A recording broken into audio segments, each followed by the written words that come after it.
Hey, good morning, everybody. Welcome to SafeDefend Live. Happy New Year from Doc and Dave. It's been a tragic week, a lot going on. Today, we're going to talk about the things that lead to targeted violence. And this is going to be an interesting discussion because I feel like we're seeing more and more of this. And we need to find out what grievances lead people to this action, right? So we can start defining the problem and defining the ideal person to go after, to look at. Don't want to say profile, but obviously understand what they're thinking and how we can stop them from doing the things that they're doing. Is it accurate, Doc? Absolutely. Yep. So I think, some of the things I was thinking about this, especially, after, New Year's Day attacks, the one in New Orleans by the ISIS inspired guy, and then the other one in Las Vegas in front of Trump Tower. We don't know what the inspiration is there, but, again, problems, targeted violence, obviously. And one of the things that, came to mind, and I wanted to just, talk with, because we really haven't broken this down a lot, but, everybody thinks that, oh yeah, went pathway to violence. And if I understand that, I know how to do a threat assessment. And I know baselines versus anomalies, and, when things normal, not normal, things like that. That's important, but, there's a little bit more to it than that. And I want to talk about the grievance piece, because the Achilles heel of threat assessment, I'm really trying to identify those dots that are important to connect, right? It's not just a matter of understanding the behaviors along the pathway, but also involves assessing behaviors to let you know you're on the pathway in the first place. And that's one of the problems that I see in threat assessment is false negatives and false positives, right? We always talk about that. I've mentioned it a number of times, but I've never really focused, really a lot on grievance and grievances, right? Because people say, oh, the grievance, right? Well, there's two types of grievances, okay? One is the everyday grievance, right? Call this a normative grievance. A normative grievance is nothing more than your day-to-day frustrations that don't lead people to kill people, right? Every time you go to work, right? Every time you go to school, every time you deal with family members, you're going to get frustrated. You're going to have some sort of grievance because they did something to you. They embarrassed you, right? Or they did something that was inappropriate, or whatever. They did something to anger you. Might even be a little bullying, right? But stuff that doesn't come or rise to the point where violence becomes the answer. In other words, for whatever reason, the person can cope with the situation, or if they can't cope with it, they move on and try to get help from somebody. And as long as you can cope with the situation, a grievance, right, if you want to call it that, as long as you can cope with it, or at least have someone to go to that can help you resolve that grievance, then we're in a normative grievance situation that's outside of the pathway. And so those are the things that if we focus on the normative everyday grievances and we use that as a basis for pathway, that's where you're going to get your false positives, right? And so that's first and foremost, is to understand those two things. But if we break it down, and let's say we get to the point where the person is in crisis, okay, your typical grievance, your kid who's bullied, the workplace person who got terminated and now comes back after the boss, whatever the situation is. If they get to the point where they can't cope and they can't get help, and usually they try to do that over a period of time, which is why this doesn't happen overnight. But once they run out of options and they are still in crisis, that's when they go to what we consider, what I like to call the fatal grievance. And that fatal grievance is when they're actually on the pathway. Now, when you're looking at the fatal grievance on the pathway, we need to even break it down further, because breaking it down further gives us better insight in our threat assessment. So we call this a grievance, and we call this a grievance that is bad enough that they're in crisis, they can't cope, they can't get help. So now they are on the pathway and they've experienced a fatal grievance. Okay, that's where we are right now. Well, the next step as a threat assessor, what I'm going to look at is I'm going to kind of drill down and say, okay, what type of grievance are we actually talking about here in this fatal grievance area? And there's essentially four things to look at. One is a significant loss in the person's life. Okay. Significant loss could be health. It could be financial. It could be a job. It could be a promotion. It could be something that is so bad and has caused so much problems with that person that they go into crisis over it. So significant loss is one way to look at it. I also look at significant loss as the present loss, the right here, right now loss. Okay, that gives me some ideas on then where to go to the next step into the further identifying what's going on and getting my threat assessment more accurate. The other type of fatal grievance, the other type is just feeling wronged. And I like to call these, and I call this, but this has been out there. It's not my term, but basically grievance collectors. Okay, they've gone here and they felt wronged. They've gone here and they felt wronged. They've gone here and they're collecting these grievances. I call those past grievances. So your significant loss is your present grievance, and your being wronged are past grievances. Again, something to look at when you're interviewing people, when you're doing your investigation, when you're trying to figure out really what's going on with this person. Okay. The third type of fatal grievance is the persecuted, or the feeling of persecution, like bullying, like, oh my God, I don't want to go to school. Oh, I don't want to go to work because so-and-so is going to bully me and I can't take it. Right.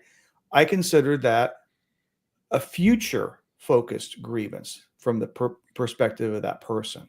So you basically have got past grievances, which is being wronged. And that's a whole different way of assessment, not different way, but different things to look at and consider. You have present grievances, which are your losses, and you have future grievances, which is feelings of persecution, such as bullying. So those are your three basic fatal grievances, and breaking that down, gives people some reason to kind of consider a little bit more information, maybe looking at it from a different perspective to get a more accurate assessment. Last one before I end here is the ideological grievance. This is what we experience, or what we're seeing in what appears to be right now in New Orleans. This is a guy who became radicalized over time. He decided that he was going to pledge his allegiance to the Islamic State. He became radicalized. I don't know, they said fairly recently, but it's not unusual, right? And then once they are radicalized, now they're going to take it upon themselves as a lone wolf to do what they think is necessary based on the ideology and the way they understand it. So he runs people over, right? He shoots people. And so one of the things to keep in mind on the ideological grievance is the fact that, unlike your loss, which is present, being wronged, which is past, and feeling persecuted, which is future, that all has to do with you, right? Or the person. When you're talking about ideological grievances, it's no longer about you. It's about the group or the cause. And that is a completely different animal in terms of grievance. It's still a grievance, but it's not the way we understand grievances when it's interpersonal, when it's about individuals versus a group or a cause. And then when we're looking at the ideological piece, right, then we can look at it on the basis of what? Maybe it's religious, right? Maybe it's political. So even looking at what we have right now to what we know. Okay, you could say that the New Orleans one appears to be more religious than anything else as far as the ideology. That's going to get me a starting spot to look into that radicalization. Okay, the one at the Trump Tower in Las Vegas, okay, we don't know what the motivation is, but it happened in front of Trump Tower and Trump just got elected, right? Or, and things like that. So that might be a political ideology grievance, okay, which again dictates, how we conduct our investigation, how we understand that grievance, even though it's all considered ideology. And so these specific approaches, when you're really, drilling down on threat assessment, it's not just about, oh, he's got a grievance, and, it's much more than that. Is it normative or is it fatal? If it's fatal, is it a loss? Is it being wronged? Is it being persecuted? Or is it outside and beyond the individual? And is it group or ideology or a cause?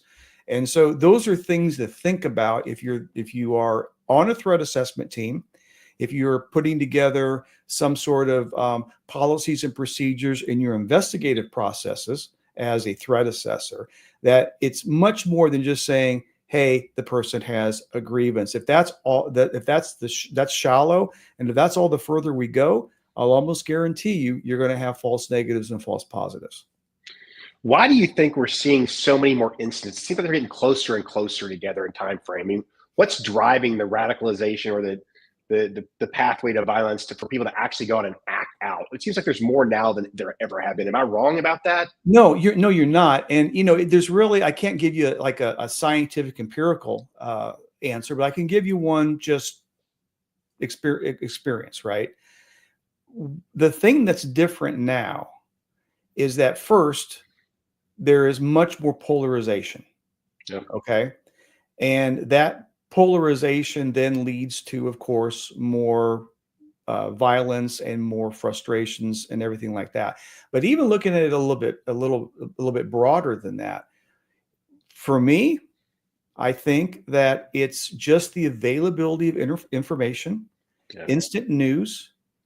I don't want to say fake news, but basically biased news. Okay. And social media. And so you have ways that if you're frustrated, the thing now to do is just grab a gun and take care of problems, right? And we see that all the time, especially even here in Kansas City, right? We have shootings every single day, it seems, kind of down in the downtown area, and it's basically, it's oftentimes young, I don't say kids, but teenagers and young adults who are now just going right to guns to handle their problem. It's not a gun issue, right? Because there was just as much access to guns back in the 50s and 60s. Yep. And we used to take guns to school. You put it in, the old, I bring my pickup and I got the gun rack in the back because I'm a hunter. That was no big deal.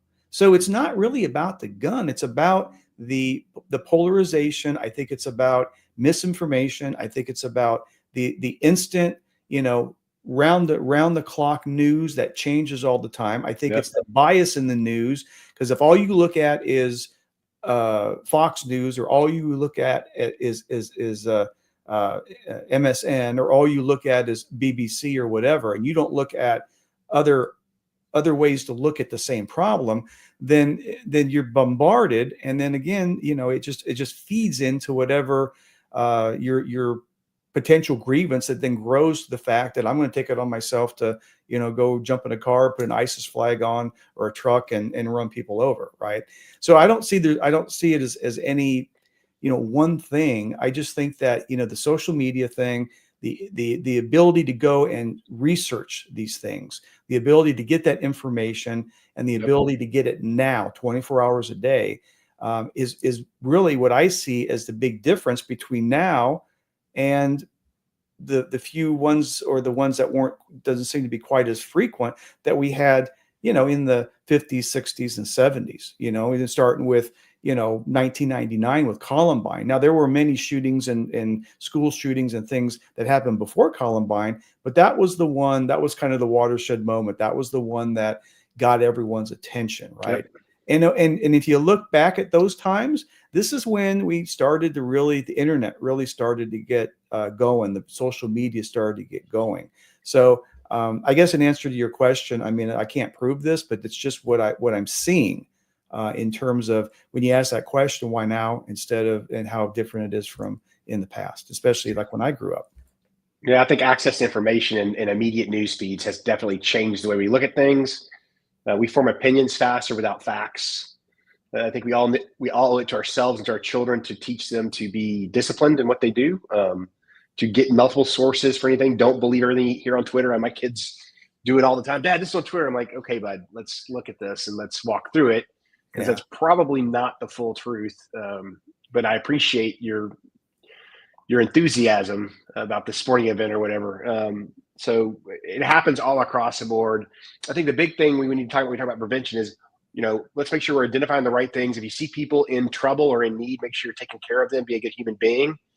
And if you see something, do something. See something, say something. Don't sit back on your heels and not do anything. I'm sure this young man that made the poor choices in New Orleans, there were signs, and they're all going to come out here over the next couple of weeks, and nobody said anything.